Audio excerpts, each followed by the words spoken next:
capítulo 10, verso 29. Não vou fazer uma exposição detalhada desse texto. Eu já preguei sobre ele aqui outras vezes, expliquei mais o sentido desse texto, mas vou usar essa parábola como uma analogia. Lucas capítulo 10, verso 29. Lucas 10, 29. Diz o seguinte: vamos todos nos acalmar. Ele, porém, querendo justificar-se, perguntou a Jesus: quem é o meu próximo? Jesus prosseguiu dizendo: certo homem descia de Jerusalém para Jericó, e veio a cair em mãos de salteadores, os quais, depois de tudo lhe roubarem e lhe causarem muitos ferimentos, retiraram-se, deixando-o semi-morto. Casualmente descia um sacerdote por aquele mesmo caminho, e vendo-o, passou de largo. Semelhantemente, um levita descia por aquele lugar, e vendo-o, também passou de largo. Certo samaritano que seguiu o seu caminho, passou-lhe perto, e vendo-o, compadeceu-se dele. E chegando-se, pensou-lhe os ferimentos, aplicando-lhes óleo e vinho. E colocando sobre o seu próprio animal, levou para uma hospedaria e tratou dele. No dia seguinte, tirou 2 denários e os entregou ao hospedeiro, dizendo: cuida deste homem, e se alguma coisa gastares a mais, eu te indenizarei quando voltar. Qual desses 3 te parece ter sido o próximo do homem que caiu na mão dos salteadores? Respondeu-lhe o intérprete da lei, o que usou de misericórdia para com ele. Então lhe disse: vai e procede tu de igual modo. Amém.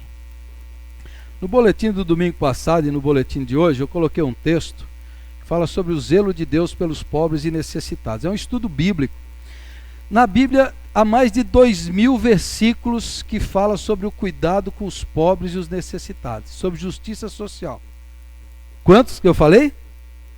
2.000 versículos que falam sobre o cuidado com os pobres e os necessitados e sobre justiça social. Então, esse texto que eu pus no boletim, eu queria que você lesse na sua casa, pesquisasse os textos bíblicos. É um estudo bíblico muito interessante, muito legal. Hoje aqui eu vou fazer uma exposição rápida de alguns textos bíblicos e depois eu vou voltar para essa parábola. Rapidamente, eu quero mostrar para vocês isso, porque a nossa consciência do cuidado com os pobres, com os necessitados, é muito pouca. A gente não tem muita noção disso aqui no meio evangélico. E a Bíblia tem 2.000 versículos, mais de 2.000 versículos sobre isso. Então eu só vou dar um panorama desde o Antigo Testamento, para você ter uma noção do que Deus fala sobre isso, tá bom? Então vamos lá, o zelo de Deus. São as leis que Deus deu ali, tinha muitas leis de cuidado com os pobres. Leis generosas, leis compassivas. Eu vou mostrar algumas delas. Pode passar isso daí? Aí, a lei do penhor. O Senhor Deus estabeleceu: se o homem for pobre, não vá dormir tendo com você o penhor. O cara deu o penhor para ele lá, estava devendo. Devolva-lhe o manto ao pôr do sol, para que ele possa usá-lo para dormir e lhe seja grato.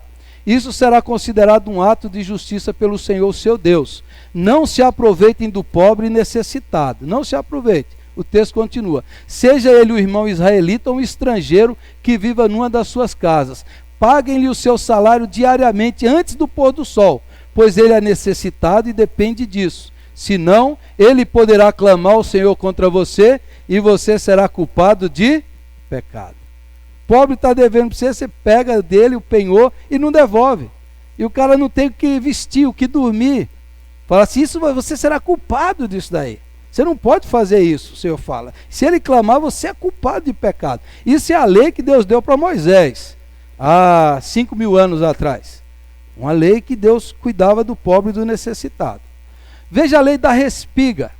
Quando fizerem a colheita da sua terra, não colham até as extremidades da sua lavoura, nem ajuntem as espigas caídas de sua colheita. Não passem 2 vezes pela sua vinha, nem apanhem as uvas que tiverem caído. Deixem-nas para o necessitado e para o estrangeiro. Deixem-nas. Eu sou o Senhor, o Deus de vocês. O que o Senhor está falando? Na hora que você for colher, não arranca tudo do pé. Deixa um pouco lá para os pobres e necessitados. Se caírem, deixa lá para os pobres. Não tire tudo, porque talvez ele não teve uma boa colheita, ele está empobrecido, necessitado. Não tire dele a possibilidade de ter o que comer. Não tire dele essa possibilidade numa cultura, principalmente de agricultura dos tempos bíblicos. Isso era o sustento da pessoa. Então, pense nos pobres. Se você tem a sua colheita, não arranque tudo, deixe para o necessitado. É a lei que o Senhor estabeleceu para o pobre. Mas a lei das dívidas. Nos tempos bíblicos era o seguinte: se eu ficasse devendo para você, a minha colheita não deu. Eu peço um dinheiro para você ou alguma coisa, você me emprestou. Aí eu não consegui produzir. Aí eu vou ter que dar um bem meu para pagar a dívida. Se eu não tiver nenhum bem, eu tenho que me dar como escravo, ou meu filho como escravo. Era assim que funcionava. Então a pessoa dava o seu terreno, depois se ele continuasse endividado, ele dava um filho como escravo, e depois ele dava a si mesmo. E o cara que tinha a tendência a acumular, ganhar e gerar o latifúndio. Aí Deus estabeleceu essa lei. Olha, no final de cada 7 anos, as dívidas deverão ser canceladas. Chegou 7 anos, não deve mais. Isso deverá ser feito da seguinte forma: todo credor cancelará o empréstimo que fez ao seu próximo. Nenhum israelita exigirá pagamento do seu próximo ou do seu parente, porque foi proclamado o tempo do Senhor para o cancelamento das dívidas. E o Senhor ainda estabeleceu: se você não emprestar nada porque está no 6º ano, só porque logo você vai perder, você será culpado também. O Senhor estabeleceu isso. Então veja o cuidado de Deus para evitar o endividamento, para evitar a escravidão, para evitar a pobreza, para evitar a miséria naquele tempo. O Senhor estabelece: olha, o cara lá está endividado porque a colheita dele não deu, ele não conseguiu. Cancele as dívidas, cancele as dívidas. Aí tem mais. A lei, e o Senhor continua: assim não deverá haver pobre algum no meio de vocês, pois na terra que o Senhor, seu Deus, lhes está dando como herança, para que dela tomem posse, Ele os abençoará ricamente. O que Deus está falando para Israel em Deuteronômio? Vocês vão entrar na terra que eu estou dando. Se vocês viverem assim, não deverá haver pobre na terra. Todos deverão ter o mesmo tanto. A lei era para evitar o acúmulo e a opressão dos pobres, que na verdade eram empobrecidos. Então veja, o Senhor estabeleceu isso. Não deverá haver pobre. Continuo. O ano do jubileu. Consagrem o 50º ano e proclamem libertação por toda a terra a todos os seus moradores. Esse lhe será um ano de jubileu, quando cada um de vocês voltará para a propriedade de sua família e para o seu próprio clã. O que era o ano do jubileu? Você deu o seu terreno para pagar a sua dívida. É o que você plantava, você deu. Aí o cara começou a ficar rico. Aí ele começou a pegar o terreno de todo mundo. E aí vai gerar em Israel latifúndio, os grandes latifúndios, o grande latifundiário. E o pobre vai perdendo a sua terra e vai se tornando escravo do dono, do latifundiário.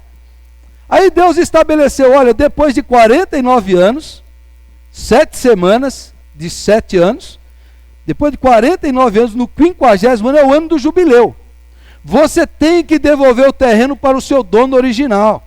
Se ele te deu, você tem que devolver. É o ano do jubileu, é o ano do descanso da terra. A terra não vai produzir, vocês vão descansar, a terra precisa descansar. É uma visão ecológica que o Senhor fala. Você não arranca hoje igual as pessoas estão desertificando o solo, arrancando tudo do solo. Não, dê um ano de descanso. A cada 7 anos a terra precisa descansar. E no 50º era o ano do jubileu. Devolva a terra para o seu dono, para evitar o latifúndio.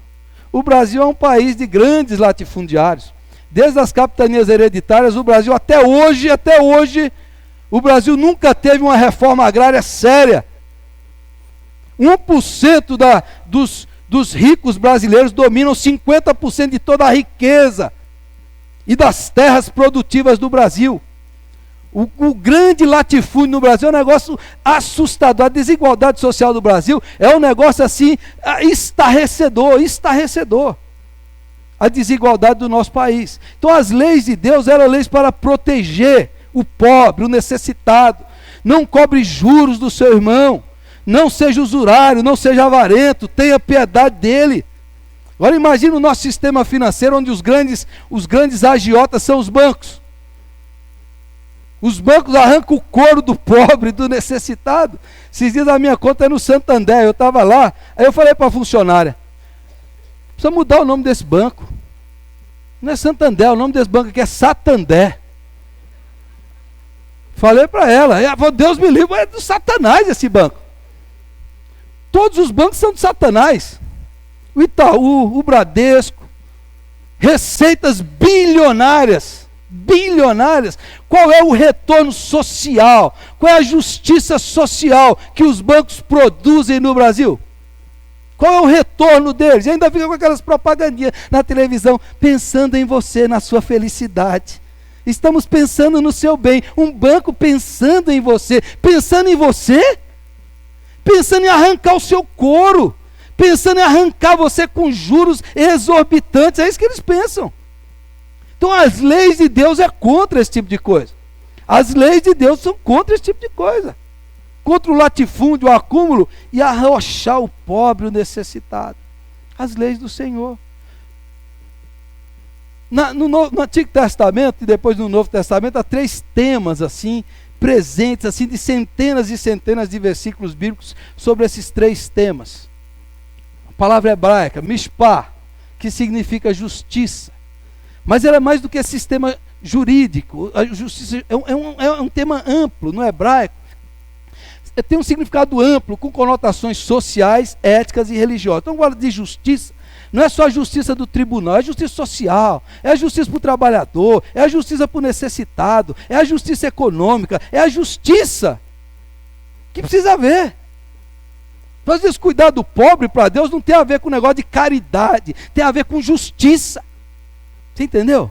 Tem a ver com justiça, porque o filho do pobre, ele não tem acesso à educação. Ele não tem acesso à universidade. O filho do pobre, ele não tem alimento, então vai faltar vitamina. Então o cérebro dele não vai se desenvolver. Então sobre ele está o peso da injustiça. Não é uma questão de caridade. E aí tem uma série de mensagens, entre no site babe.com do pastor Ed René. Justiça se faz com amor, é questão de justiça, não é de caridade. Não é um negócio que você vai, coitadinho do pobrezinho, eu não gosto desse negócio, parece que pobre é grife. Vamos cuidar do pobrezinho. Não é questão de caridade, é de justiça. Deus é a favor da justiça. E onde é que acontece a injustiça no mundo? Por que Jesus pegou Lucas 4,19, referindo ao anjo, o Espírito do Senhor está sobre mim, pelo que me ungiu para evangelizar os pobres, anunciar liberdade aos cativos, os oprimidos. É oprimido do diabo, é oprimido econômico, social, é falta de justiça. Então Deus faz uma opção, não é que Deus ama os pobres e não ama os ricos, Deus faz uma opção pela justiça. Onde é que está acontecendo a injustiça? Onde é que está acontecendo a injustiça no mundo? Quem são as vítimas? Quem são os que sofrem por esse sistema injusto? Quem são? Jesus não foi para o palácio lá, ele foi para Galiléia, que era o lugar dos piores. E aí o texto bíblico diz, Deus defende a causa, a mishpah do órfão. O órfão não tinha ninguém. A viúva, ela não tinha direito de posse. O marido morria, a mulher não tinha nada. Naquele tempo bíblico, ela ficava sem nada. Morreu o marido, ficou sem nada. A viúva não tinha ninguém que cuidasse dela. E ama o estrangeiro, o migrante, ele chega aí, cara, porque saiu da sua terra, porque ela não tinha o que plantar, não tinha o que comer, ele chegou aqui. Se você tratar mal o estrangeiro, se você for um xenófobo, se você deixar ele fora, ele vai morrer de fome. E Deus colocou essa causa da justiça por essa categoria. O órfão, a viúva e o estrangeiro, o migrante. Ele migrou para a sua terra. Ama o estrangeiro, dando-lhe alimento e roupa. Quem é que defende a causa do órfão, da viúva e do estrangeiro? Deus. Deus é quem defende essa causa. Se a gente está defendendo esse povo, nós estamos na causa de Deus. Se você está pisando esse povo, você está indo contra Deus. Você está indo contra Deus. Não é que o pobre é bonzinho, não é que o pobre é salvo por ser pobre, não é nada disso. O pobre é pecador. Entendeu? Você vai lá no Santa Maria, os caras roubam do outro, o marido bate na mulher. Não é bonzinho, não tem negócio de pobrezinho, coitadinho. Vai trabalhar, rapaz. Você entendeu? Crê em Jesus Cristo. Não é essa ideia. A ideia é a justiça. É a causa. É a causa. Ele precisa ter oportunidade, precisa ter acesso, precisa ter direito. Coisas que não tem no nosso sistema. Segundo tema, Hesed, compaixão. pode ser traduzida como misericórdia, benignidade, amor leal ou compaixão. Pois desejo hesed, misericórdia, não sacrifícios, e conhecimento de Deus em vez de holocaustos. O Senhor falando. É o Deus da justiça e o Deus da compaixão, da misericórdia, do amor leal, que espera que você use de misericórdia. Não fique fazendo aqueles sacrifícios, apenas isso daqui. Não, nada disso. Mas exerça a misericórdia aí. Aqui no texto de Lucas 10, quando fala que o bom samaritano derramou bebida sobre o ferimento do homem caído, essa expressão que Jesus usa é a mesma expressão que o sacerdote usava quando derramava a oferta no altar. Jesus está dizendo: o culto que agrada a Deus é aquele culto que você faz em favor do pobre, do marginalizado, do explorado, do que foi violentado. Quando você ajuda ele, é a mesma coisa de cultuar Deus no templo. Quando você socorre o necessitado aos olhos de Deus, é a mesma oferta, é o mesmo culto, é até mais importante aos olhos de Deus. Compaixão. E a terceira palavra, cantamos aqui hoje, shalom, que a gente traduz por paz, mas o shalom de Deus é muito maior. Shalom significa interesse, unidade, equilíbrio. É uma comunidade harmoniosa de pessoas amorosas que inclui todos, sem exceção. A shalom de Deus é a sociedade perfeita. É a sociedade sem desigualdade, sem injustiça, sem violência, sem miséria, sem pobreza. É a sociedade que todos têm ampla suficiência. Onde nenhum tem mais e outro tem menos. É a sociedade igual. E aí o sonho do profeta Isaías. Shalom. Eles farão de suas espadas arados e de suas lanças foices. Uma nação não mais pegará em armas para atacar outra nação. Eles jamais tornarão a preparar-se para a guerra. É o sonho com a shalom de Deus. O lobo e o bezerro tornam-se amigos. A briga até da natureza vai acabar. O leão e o cordeiro deitam-se juntos, e uma criança os guiará. Na shalom de Deus, o amor e a fidelidade se encontrarão, a justiça e a paz se beijarão. A shalom de Deus, uma sociedade de justiça e paz. Uma cidade abençoada, uma cidade que vive com a presença de Deus em todas as áreas. Uma sociedade que vive a paz em todos os seus relacionamentos. É a shalom, é o que Deus deseja para Botucatu. E quando a gente fala de paz, tem a paz interior, a paz que Jesus dá. E existe a shalom de Deus, que é a paz social, é a paz das escolas, é a sociedade e a harmonia na escola, nas ruas, nas famílias, é a paz no sistema político, jurídico. É isso que Deus planeja, é o sonho de Deus, é a shalom de Deus. E eu quero citar um exemplo do passado. Um homem chamado William Booth, um inglês, experimentou um avivamento, uma obra do Espírito Santo na vida dele. Foi uma obra linda de Deus na vida dele, e ele foi um dos homens que Deus usou para fazer uma obra extraordinária. Ele diz: quando eu vi as multidões de pessoas pobres, lá na Inglaterra, no século XIX, final do século XVIII, final do século XIX, início do século XX.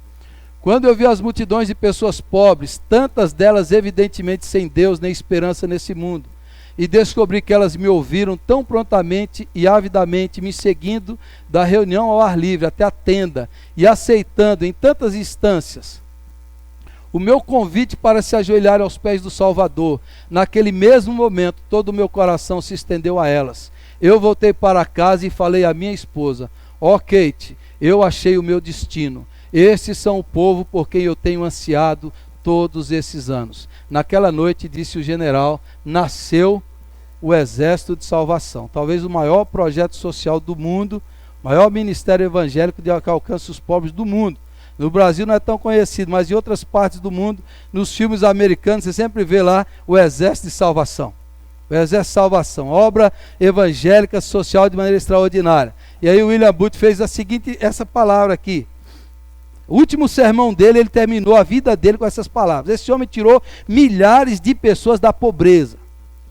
Esse homem criou orfanatos, fez lá para adolescentes grávidas. Esse homem fez uma obra e criou um exército, literalmente um exército, para acolher os pobres e necessitados. O Exército de Salvação, no mundo inteiro. Eu tive a oportunidade de ir lá no Exército de Salvação, aqui em São Paulo, 3 vezes para ministrar para eles, para os oficiais do Exército de Salvação. Coisa extraordinária, coisa extraordinária. E eu perguntava para aqueles oficiais, que são os líderes, os pastores, eu falei: qual é a sua história? Qual é a sua história de vida? Eu ministrei, eles falaram assim: olha, eu Fui abandonado quando era criança. Meu pai era alcoólatra. Minha mãe prostituta. O exército de salvação me acolheu no seu orfanato. Hoje eu sou um homem de Deus, porque eles me acolheram. Um por um. Os líderes do exército de salvação. Os líderes deles, homens de Deus. A revista Ultimato desse mês é sensacional. Acho que eu vou pedir um para cada membro da igreja sobre o crack, sobre a Cracolândia. E sobre a invasão dos missionários na Cracolândia em São Paulo, estão transformando a Cracolândia na Cristolândia. E quem foi a primeira pessoa que invadiu a Cracolândia, antes ainda de ter esse nome? Uma missionária do Exército de Salvação, que criou lá o lar de moças carentes, de prostitutas, e tem até hoje. Invadiu a Cracolândia e hoje está lá, coisa linda. A Cracolândia vai se transformar na Cristolândia, em nome de Jesus. E William Booth terminou dizendo: enquanto as mulheres chorarem como choram agora, eu lutarei. Enquanto criancinhas passarem fome como passam agora, eu lutarei. Enquanto homens passarem pelas prisões, entrando e saindo, como eles o fazem agora, eu lutarei. Enquanto há um bêbado remanescente, enquanto há uma pobre menina perdida nas ruas, enquanto restar uma alma que seja nas trevas, sem a luz de Deus, eu lutarei até o último instante. Aleluia. Esse é o último sermão desse homem. Levantou um exército no mundo inteiro, abalou a cidade de Londres, mudou as cadeias, acabou com as bebidas, os bares, acolheu crianças perdidas. Um homem se levantou cheio do Espírito Santo e criou um exército de homens e mulheres para mudar o mundo com o poder do Evangelho. E o slogan dele: sopa, sabão e salvação. O que o povo está precisando? Sopa, comida, sabão, higiene e a salvação que só Jesus dá. Ô irmãos, leiam essas histórias, encantem o seu coração com essas histórias, sonhem. O texto que a Mônica colocou nesse certificado, sonho que se sonha, sonha, sonho, mas vamos sonhar juntos. Vamos sonhar que o Deus que impactou Londres, impactou outros países, que os avivamentos, que não é só questões espirituais, um avivamento verdadeiro transforma a sociedade. O avivamento lá de Wesley fez acabar com a criminalidade, com as bebedeiras, fechou bares. O avivamento converte pessoas e muda as relações humanas. E muda a opressão, porque Deus visita a terra e muda tudo e traz a shalom, em nome de Jesus. Em nome de Jesus. Eu quero concluir citando o texto aqui, texto do Bom Samaritano, 3 éticas. 3 éticas aqui nessa parábola. A primeira é a ética do violento, do opressor. São os malfeitores que atacaram o homem na estrada. São aqueles que fizeram mal. Tem muita gente hoje que, além de não fazer o bem, ainda faz mal. Tem muita gente que ainda rouba o outro, que passa a perna, que engana, que mente, que despreza o necessitado. Não caia nisso daí. Em nome de Jesus, fala assim: se eu não fizer o bem, mal também eu não vou fazer, né? Como dizia aquele humorista Milô Fernandes, que escreve, fala assim: se você não fizer mal para ninguém, é um canalha a menos na sociedade. Você entendeu? Se eu não vou fazer o bem, então eu não vou fazer o mal. É a ética dos ladrões aqui, dos malfeitores. Segundo, é a ética da indiferença, do sacerdote, do levita. Eles, pela lei, talvez não quisessem chegar perto do homem, podia estar morto. Passaram longe do homem caído. O homem foi uma vítima da violência, está caído lá. O cara passou, viu, o sacerdote passou, talvez falou assim: eu preciso ir logo para a igreja. O levita passou: eu preciso ir logo para a igreja, para o templo, e deixou o homem caído lá. Não fez nada. A ética da indiferença não tem nada a ver comigo. O que eu tenho a ver com isso? O que eu tenho a ver com esse cara aí que sofreu? Não é minha responsabilidade, não é minha responsabilidade nenhuma, não tem nada a ver com isso. O pastor Antônio Carlos Barros escreveu um texto que eu compartilhei no Facebook, falou: imagine como será o céu. Você vai chegar no céu, um anjo vai te receber lá, vai fazer você sentar e falar assim: eu vou mostrar o tesouro que você acumulou. Ele vai falar assim: sabe, aquele menino estava passando fome e você ajudou? Sabe, aquele missionário que foi pregar o evangelho nos confins da terra e você deu oferta para ele? Os convertidos estão aqui. Sabe aquela criança que você ajudou a pagar os estudos dela e hoje ela se formou, é professora e ajudou muita gente? Sabe aquele colega de trabalho que você evangelizou, que você testemunhou? Ele se converteu, ele está aqui, ele começa a passar. Eis aqui o seu tesouro. Eis o seu tesouro, são as vidas que você ajudou, que você abençoou na terra. Está vendo aquele dependente químico que estava ontem à tarde lá no hospital, que vocês oraram por eles? Ele creu, ele se reconciliou, ele voltou para Deus. Ele está aqui na glória que você falou com ele. Eis aqui o seu tesouro. Pegue o seu tesouro e entre lá na sala, que o Cordeiro de Deus está lá, da sala do trono, e entrega o seu tesouro para ela. Em contrapartida, ele diz, vai entrar outro e vai falar, lembra? Aquele mendigo que você virou a cara para ele e falou, vai trabalhar, vagabundo. Você não ajudou ele? Lembra quando o missionário foi lá na igreja e você nem foi para não dar uma oferta para ele? Lembra? Lembra quando a igreja começou a associação? Essa igreja está pedindo muito, está parecendo universal. Lembra quando você falou isso, miserável? Lembra? Lembra quando você falou isso? O seu tesouro não está aqui não. Não tem tesouro nenhum, cara. Seu tesouro ficou tudo lá na terra. Tudo lá na terra.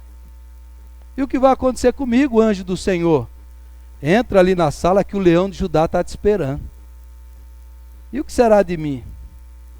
Você não acumulou tesouros no céu, só na terra. Sua mão está vazia. E como será? É a ética da indiferença. E por último, irmãos, a ética da compaixão. O samaritano nem judeu era, nem crente não era. Ele era samaritano, ele era misturado, ele era samaritano, odiado. Mas o samaritano se moveu de íntima compaixão. O texto dá a ideia que mexeu as entranhas do cara, mexeu as entranhas. Você vê assim, a entranha mexe. Eu não posso ficar parado. Não posso deixar esse homem caído, aí ele pode estar morto. As entranhas dele se moveram, ele foi lá, ajudou, colocou no animal, levou para a hospedaria, pagou, ajudou, socorreu, amou, exerceu misericórdia, prestou culto a Deus, adorou o Senhor ajudando o necessitado. É assim, é isso que Deus quer de nós. É isso que Jesus falou, vai e faça igual. Se é o seu próximo, esse que está aí diante de você, ele está necessitado, ele está carente, vai e faça isso. O texto aqui está falando de salvação, de lei. Eu já expliquei esse texto, mas ele está falando disso aí. Quem é salvo ama. Quem tem fé tem obras. Quem crê em Jesus Cristo e é salvo só pela graça, inevitavelmente, automaticamente, inerentemente, ele vai praticar a obra de Jesus, que é o amor. Quem não ama não conhece a Deus. Quem ama conhece a Deus. Então, se ele ama, ele conhece. Quem não ama, não conhece. Quem ama tem obras, exercita obras. Obras de justiça, de misericórdia, de compaixão, para a glória de Deus. Amém? Se eu lhes recomendar, lá no site da EBAB, tem ibab.com, da Igreja Batista de Água Branca, tem várias mensagens. Tem um vídeo lá, Ideias Solidárias, Fábio Silva, empresário de Recife. Ele conta a história dele. Vai lá no site hoje, amanhã e ouça. Lá no Recife, ele tinha um grupo pequeno na casa dele, ele mora num condomínio, ele é um empresário do setor odontológico. Ele mora num condomínio fechado. E ele reunia na casa dele toda semana os irmãos da igreja. Iam lá, oravam, cantavam, lanchavam. Ele chegava a ter 80, 90 pessoas naquela reunião. E era um condomínio, ele deixava a porta aberta. E o seu vizinho de frente, que não era crente, via. Um dia, numa reunião de condomínio, esse seu vizinho de frente chegou e falou, não está tendo grupo pequeno hoje? Ele falou, tá. Eu falei, como você sabe? Eu falei, eu vejo vocês lá toda semana. Seu vizinho, seu Pedro. Eu falei, seu Pedro, por que o senhor não vai um dia lá no nosso grupo? O seu Pedro falou, eu não vou lá nunca. Por que, seu Pedro? Porque vocês só pensam em si mesmos. Você chega aqui com um monte de carro, faz uma bagunça no condomínio, estaciona errado, estaciona em garagem, nem liga para os outros. Vocês chegam aqui, só estão pensando no bem-estar de vocês. Vocês cantam, vocês comem, vocês não estão nem aí para os outros, para a sociedade, vocês não estão nem aí para a cidade do Recife. Vocês, os crentes, só pensam em si mesmos. E o Fábio Silva disse que foi para casa e chorou. Chorou. Falou, meu Deus, o que eu estou fazendo? Aí reuniu o grupo dele e falou assim: nós vamos mudar esse negócio. Nós vamos mudar essa situação, cara. Que vergonha. Só pensa em nós mesmos. Aí alguém do grupo falou: a cidade de Palmares, perto de Recife, teve uma cheia, invadiu a cidade, as pessoas estão desabrigadas. E o Fábio disse: então nós vamos ajudar aquele povo. E começou a ajudar. Começou a ajudar. A partir dali, a creche estava precisando de ajuda, o Fábio começou a ajudar. Aí montou um grupo, formou uma associação, Novo Jeito.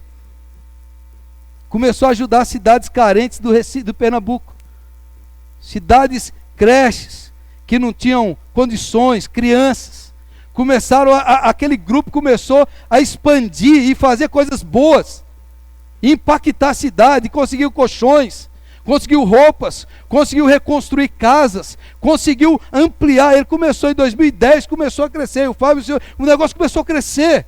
A gente começou a criar uma rede do bem. E mais pessoas foram chegando e a gente começou a impactar. Pessoas começaram a doar coisas. E ele diz: um dia eu fui levar uma cadeira de roda para uma senhora que pediu. E doaram uma cadeira de roda, eu cheguei na casa dela, Dona Carmen, cega, por causa da diabetes, 2 pernas amputadas, 10 anos sem sair da cama. Ele levou a cadeira de rodas. Falou: Dona Carmen, qual o sonho da senhora, Dona Carmen? Ela falou: meu sonho era uma cadeira de rodas. Já consegui. A senhora tem outro sonho? Ela falou: eu tenho outro sonho, meu filho. Qual é, Dona Carmen? Tomar sorvete diet. Aí ele falou assim: vou comprar. Não é que ele falou: vou comprar, não. Ele falou: tudo aqui é rede. Anunciou para a rede de amigos. O sonho da Dona Carmen é sorvete diet. 23 pessoas trouxeram sorvete na mesma hora. Aí a Dona Carmen falou um negócio que virou o slogan deles. A Dona Carmen falou assim: o reino do bem chegou na minha casa. Ele já levou 6 mil jovens no Recife, impactando a cidade. Todos os jornais do Recife falando: o reino do bem chegou na cidade do Recife. O reino do bem chegou nesse lugar. E ele fala: o que eu aprendi nesse tempo todo? O Fábio diz: eu aprendi apenas a ser um cristão de verdade. Louvado seja o nome do Senhor. Nós vamos impactar a cidade de Botucatu em nome de Jesus, irmãos. O reino do bem chegou lá no bairro Santa Maria. O reino do bem chegou nessa cidade. E quando tiver gente carente, faminta, bêbada, nós vamos lutar em nome de Jesus, para que o evangelho seja pregado com palavras e obras de justiça, para que as pessoas sejam salvas da miséria e da perdição eterna, porque o reino de Deus chegou nessa cidade, em nome de Jesus. Em nome de Jesus. Vamos orar. Feche os seus olhos aí e ore a Deus agora.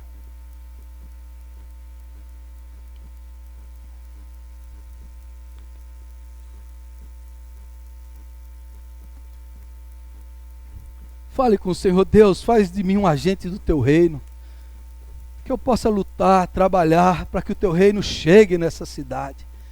Usa a minha vida para mudar outra vida, Senhor, para impactar outra pessoa.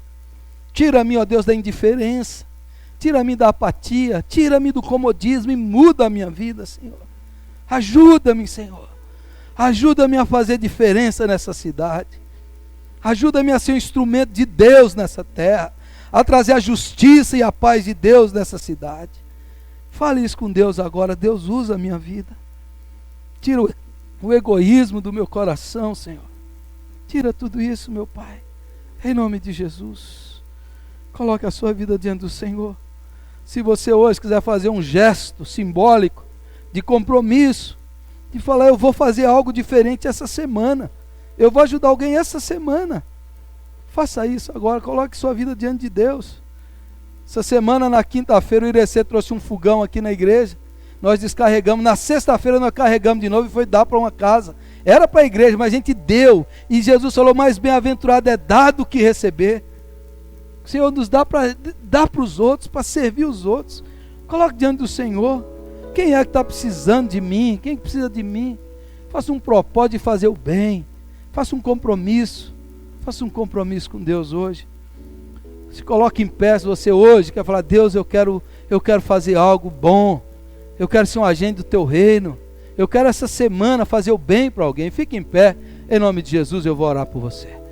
Colocar diante de Deus, quero fazer o bem para alguém que precisa.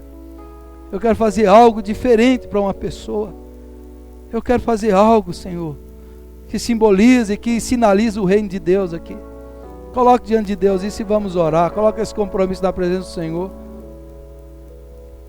Amado Deus e Pai, obrigado por esse culto. Obrigado porque isso é um banquete, é um manjar. Cantar, adorar, celebrar. Obrigado pelos irmãos que vieram nos edificar com as canções.